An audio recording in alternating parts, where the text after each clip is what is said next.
On this special episode of Sound Advice, live from SoundCloud in New York City, we catch up with Destin Conrad, a singular talent traveling between the worlds of alternative R&B and jazz. Destin talks to us about his journey from social media video star to genre-bending singer-songwriter, plus his collaborations with artists like Kaani and Terrace Martin, and the putting together of his back-to-back albums Love on Digital and Whimsy. Stay tuned, Destin Conrad is coming up right here on Sound Advice. You're tuned into Sound Advice, powered by Xfinity. I'm Vivian Host. We're live from New York City, and I'm so excited to be here with breakout R&B artist Destin Conrad. Destin, how you feeling today? I'm great. How are you? I'm great. I always love to be in New York. Of course. It's one of my favorite places. Well, congrats for putting out so much music already in 2026. Thank you. You released Whimsy, a really cool alternative jazz album. You also released a deluxe version of Whimsy, which has so many new tracks on it. And you have a new single as well with Nia Smith called Tough.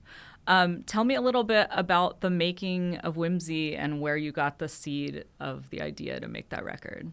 Whimsy was kind of like my love letter to jazz. I was, at the time, was really inspired by jazz music, and I was only listening to jazz, and that kind of was the reason why I made Whimsy. Similar to my debut album, I feel like when I was making Love on Digital, I was very inspired by early 2000s R&B and just the digital era of R&B. Yeah, kind of just where I was at the moment, just constantly changing. So there is actually a character on your debut album who sort of plays into the hosting of Whimsy, named Mr. E. Who is Mr. E? Mr. E is from London. He's my alter ego. He's terrible. Well, what kind of jazz does Mr. E like to listen to? He likes Ella Fitzgerald, Chet Baker, Frank Sinatra. Classic. He's really classic man, some would say. A classic English cad. Yeah. I think fans might be surprised who listen to your debut and know you for the more R&B and this digital R&B classic sound to hear your new record, which is alt jazz, but you actually have a background in jazz music as well, right? Yeah. I was in jazz choir in high school my freshman year, which is also, that played into the making of Whimsy as well. I studied a lot of jazz standards for school, so it kind of just followed me into my actual music career. I was curious if being in the studio with a different set of collaborators for Whimsy and also making jazz music brought out something different lyrically. Yeah, definitely. I feel also just as I said, I was listening to a lot of jazz music, so what I was inspired by, the subject matter was very different than what I was talking about on Love on Digital. I feel jazz is a little more not literal. It's more, there's a lot more room to tell stories, I feel with jazz music, and it's off the cuff and kind of sporadic. You don't really know what's happening next, what musically, lyrically, which is why I called it Whimsy, because that's kind of what the word whimsical means. It's off the cuff, not linear. Yeah, that was heavily inspiration. And tell me a little bit about what the studio sessions were like. Who was in the studio with you, and how did that album feel to make compared to your debut? Love on Digital was a lot more digital leaning, hence the title. I was inspired by a lot of digital sounds and lots of sounds that are on the computer, when we got these digital softwares, and when R&B kind of shifted from being super instrumental to digital. So a lot of those sessions were not, there weren't many instrumentalists in the room, whereas Whimsy was literally just all that, just all instruments, drummer. My friend Ryan James Carr's incredible drummer. He was there for a lot of it. Alex Goldblatt, who's like crazy, one of the best guitar players I know. My main producer Louis Lastic, who also did practically all of Love on Digital with me as well. Terrace Martin, just a lot of actual like instrumentalists were involved with Whimsy, so that's how they kind of differ. When you were talking about the making of your debut, Love on Digital, what sorts of things do you think are important in making a debut album, and what was on your mind about what you wanted to present to people who might be like engaging with you as an artist for the first time? I think I just wanted to touch a lot of like bases. I wanted to make a song that was like what I wanted to hear outside, which leaned towards kissing in public, and then I wanted to make a song that felt more like vulnerable, like Make It Up, or like these are just like the ones that are coming to mind. Like I wanted to touch different bases. I feel like that's something I considered, which kind of stressed me out because like sometimes I just kind of want to go in and do whatever I feel like doing or whatever comes to mind first. But like being just really intentional, I feel like was a big thing for me with the album. I think a lot of people got to know you too when you were actually like still a kid or a teen through your content creation and your videos online. What was the inspiration and what empowered you to start making music? I've always sang, even when I was like a kid, being like an internet baby. I would sing on the internet when I was a kid too. Also did a lot of annoying things as well as any 13-year-old would. But yeah, I've always kind of sang, and feel like being on the internet at such an early age kind of was like my advantage, really. Yeah, I feel like I used all that time spent on the internet as a kid to my advantage now in my career. And it's really cool because like people come to my meet and greets now and they're like, I've been following you since you were a kid. Like, so it's kind of like me and some of my fans kind of like grew up together, which is really cool to me. And how has the internet influenced the way that you connect with other people and create and put stuff out into the world? I mean, that's everything. Like, you having that access is everything. It's kind of like how my whole career started, really, was just being online and like, yeah, having, as I said, that access to people and to like meet people and make fans and people finding me, and like, yeah, it's just really, really important to me to have that access to my fans. And yeah. What was it like growing up in Tampa, Florida, and what was the soundtrack around you, and what were you like as a kid that you feel like you're still like that way? Lots of like rap. When I think back, like lots of like just Florida rap. My sister was a big R&B head, so like that's what I do think about. Like looking back what I was listening to. A lot of Alicia Keys, Aaliyah. My sister loves Aaliyah. It's kind of like the music that was playing in my house. And then my mom's from Jamaica, so like she was playing a lot of like Freddie McGregor and Bob Marley and Sister Nancy and all these like old school, a lot of Lovers Rock. But then she also liked Luther Vandross. So it's a lot of, like a big melting pot of music that I feel like I pull from inspiration wise. Tell me about what happened after you uploaded your first track on SoundCloud. Where did you take it from there? Well, it was during the pandemic, so I couldn't really do much. I couldn't like perform the songs anywhere. I kind of just had to like sit and let the internet do its thing. And then eventually we got out the pandemic and I started playing shows, and that's when it felt real to me. I feel like it didn't really like. I feel like I was just kind of like winging it, just putting stuff on the internet. But it didn't really click until I sang the songs live.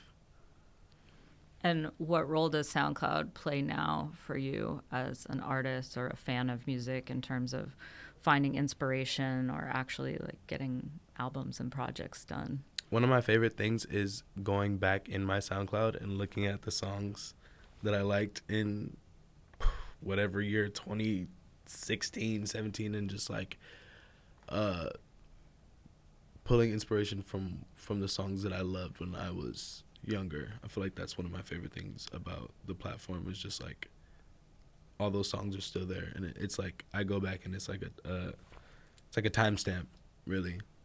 Just what I think about. I discovered so many artists. Like that was my way of listening to music. And still is. I discovered so many of my favorite R&B songs. I discovered like SZA and like all these like artists that are huge now that I discovered when I was younger, and they weren't what they are now. It's like it's really cool to see like the growth of other artists that I'm fans of. Well, tell me more about Kaani. I know she's a big sister to you. How did you actually meet in the first place? We were just like internet friends at first. And I remember like listening to like her first couple songs that she put out. And I was like, oh my God, these are really cool. And then she ended up moving to LA at the time. I was living in LA, and then we just started hanging out, and we just never stopped. It was just really like natural. Yeah, now she's like my family, literally. And that was probably like 11 years ago now. So I understand that she would bring you to studio sessions with her, and you already back at that time knew you wanted to be a songwriter and maybe even an artist as well. What sorts of stuff did you learn from going to sessions with her, or like about songwriting in those days? So many things. I kind of just got to be like a student and soaked up everything, comping vocals, being in rooms with other writers, seeing how collaborations happen, and just so much. It was such like a foreign thing to me. I didn't know I wanted to be an artist. Like I knew I could sing, and I knew I wanted to learn how to write music because that was something that piqued my interest, but I didn't know that I wanted to do it myself. So it kind of was just like a seed planted, going to the studio all the time and just sitting there, just soaking up everything, really. So I feel like that's really one of my biggest pieces, just like find people that want to do the same thing that you want to do.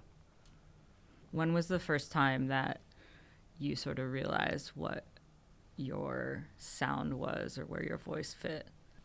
I made a song called Cautious, which was my first song ever. And I kind of just, uploaded it on SoundCloud, did the thing, and it kind of is what started what I'm doing now.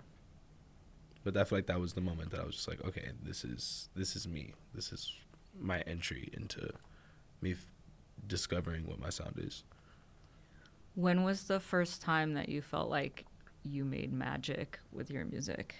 I do feel like I made magic when I perform the songs. That's different. I don't know what I'm doing when I'm making it. I know it feels good. I know it feels good to me at least, but like seeing other people resonate is what makes it feel like, wow, this is real. Like, you know, I didn't have that feeling until the first time I performed my own songs and people were singing them back to me, and that's when I realized I was like, okay, this is bigger than me. And I wanted to talk a little bit about visuals and fashion in particular, because I feel like the visual element of what you do and how you dress and the fits and, you know, everything you're wearing does go hand in hand with the different music, and especially with some of the genre shifts or, you know, exploring these new characters. So what are some of your favorite fits that you've had recently, or any fashion looks that have inspired the music, or vice versa? Honestly, doing this jazz tour, me and my stylist X, we really tapped into like a different kind of style than I usually would go for. Just like most of the looks on my Whimsy run that I just did, I feel like were probably some of my favorites, and those come to mind. It was just a little more like distinguished, as you brought up earlier, like leaning into the character building and like Mr. E, and yeah, just a little more tailored than my usual go-to, which I really think, yeah, just was a good expression, and that's really what fashion is to me. It's just like a form of expression. If I'm feeling like I'll wear something that feels like a little if I'm feeling really good and I want to be out, I wear something bright and colorful. Like, I feel like it's just like an instant way to express how I'm feeling. Yeah, I imagine it helps with the live shows as well to feel like you're embodying the person who would sing these songs or who would be on this stage. I was wondering a little bit more about the live experience. I know that you're also playing festivals now, and the shows are getting bigger and bigger. What are some sorts of things that you've been doing to grow the show, and what have you had to learn about getting on stage that kind of helps you get in that zone? I'm still figuring that out, honestly. I feel like performing is new for me. As I said, I've always sang, but I didn't know I wanted to be an artist, so I'm still learning how to perform. And it's really vulnerable, I feel like, doing that in front of people. Like, I really would love to, like, in a perfect world, nail it and have it down and then be able to, like, but I feel like it's all just, like, you know, just learning. I'm not, like, a child star or anything, so it's, like, I guess maybe some would say that, but I'm not a child, musician. I'm not, like, a prodigy. I'm kind of just winging it and figuring it out as I go. So, yeah, I'm still figuring that out. I think it would be surprising for people to hear, because it feels like you're already a natural performer from the things that we've seen online. And also, like, I know you went to Debbie Allen's School of Dance and were in jazz choir and did do some of that performing when you were growing up. Yeah, my mom kind of had me in a lot of things. Like, I was in karate, jiu-jitsu, I was in dance class, singing lessons. So I did get the chance to, like, nurture that, but I wasn't actively, like, doing that. Like, I wasn't, like, doing shows when I was little, or, like, I did learn things from those experiences, of course, but there was also a really long period of time where I wasn't nurturing those things about myself. In my teenage years, I kind of wasn't really doing any of that. I kind of was just being a teenager. So, it's like relearning almost, like tapping into like my childlike wonder and the things that I was doing when I was a kid, like dance class, and like, just leaning back into that. Yeah, I saw the choreo in the videos. It looked good. Yeah, thank you. Being humble about it, but I was like, oh, Destin's got choreo. It looks very effortless. I had a little 1-2 step. I know that you've been playing live quite a bit. What are some tracks that you realize that you're in love with? Or are there any sleeper hits where you kind of re-fell in love with a song again from performing it live? Honestly, I love playing Kiss in Public. And I feel like my fans really like that one too. Honestly, Love on Digital is really fun to play. The jazz stuff is too, but I feel like Love on Digital is just like a very fun album, which is kind of my intention making it. So it's cool to see it being like translated that way. I like how they kind of feel like two different clubs. Like Love on Digital is an R&B club that's playing some of the classics and some new stuff. that you could be in, but then Whimsy is very much like a smoky late night jazz club where you have these features of different people coming in and out and getting on the mic or getting on this instrument. It really plays out when you listen to it from start to finish. I love that. I love the idea of like them being two different clubs. That's cool to me. I've never heard it put that way. Yeah. You have a very evocative lyrical style and songwriting style, and Thank you. It made me wonder if anyone has ever texted you after they heard the song and be like, you wrote this song about me. All the time. Will I say I did? No, I deny. I never wrote a song about anybody.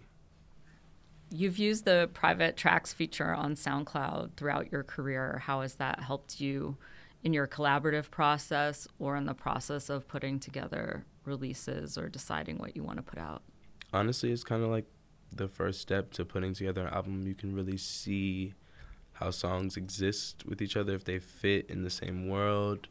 You could send demos to people, get opinions on things, take them off, delete it. Yeah, it's honestly the most like convenient thing, I feel like, for artists to be able to have all of their songs live somewhere. Yeah, I love the private link feature, and I feel like most of my artist friends do as well. Yeah, it makes it very easy to fly things back and forth. For sure.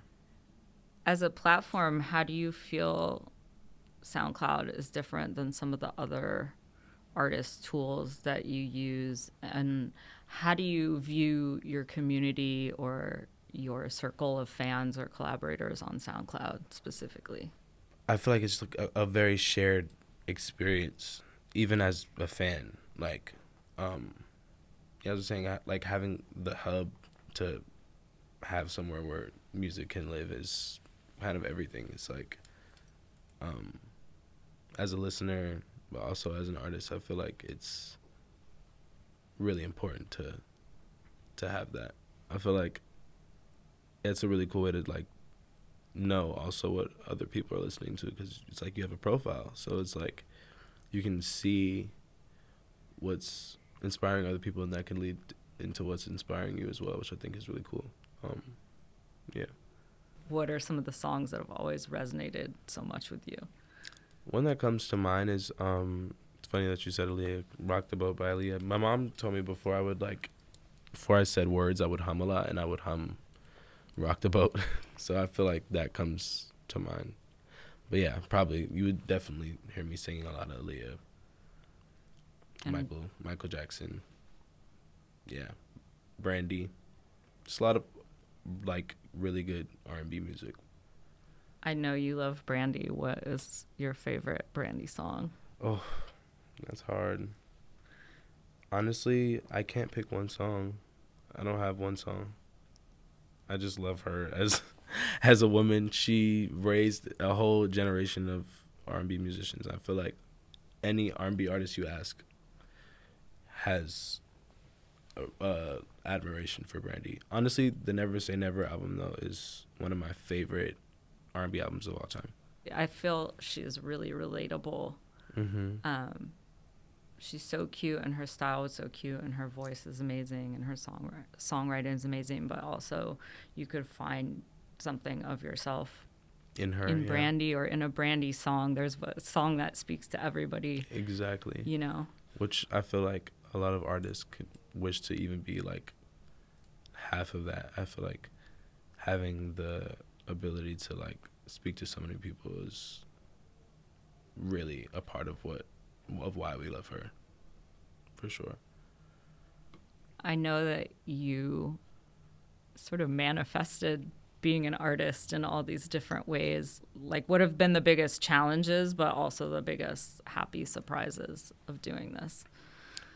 Honestly, playing shows, selling out rooms, like playing for thousands of people, and like really like seeing them, and it being like something I can like see, and it's tangible, and it's like a real thing. I feel like that's been the coolest part of my job, 'Cause I could sit and make songs all day and do it for myself, and that's fun for me. But like when it resonates with somebody else, it makes it worth it in a different way. Yeah, it's so different. You can have so many followers or fans online, but it's totally different to see a bunch of people in a room and feel all of that energy of being physically in the same place of time as people that know the words to your songs, for example. Exactly, yeah. It's a very, very special experience that I feel like not a lot of people get to experience. So I don't take that part of my job for granted, for sure. And you've already done quite a bit so far in 2026, but what are you excited about for the rest of the year or even the next couple years? More music. I kind of just want to, like, while I can do it, do as much as I can, whether that be releasing music or even getting into other things creatively. But yeah, just for this year specifically, more, maybe another album, honestly, just more songs. Are you already ready to go in another different direction? I'm always I'm thinking about the different direction before I put the last album out. I'm constantly just like, world building. Yeah, well, we really look forward to what you're going to do next in 2026 and beyond. I think the more music and the projects, the better. Because can we get this reggae dancehall project? I'm working on it. Well, Destin, it was such a pleasure to have you here on Sound Advice, powered by Xfinity, and we can't wait to see what else you do in the future and in the next couple months even. Thank you for having me.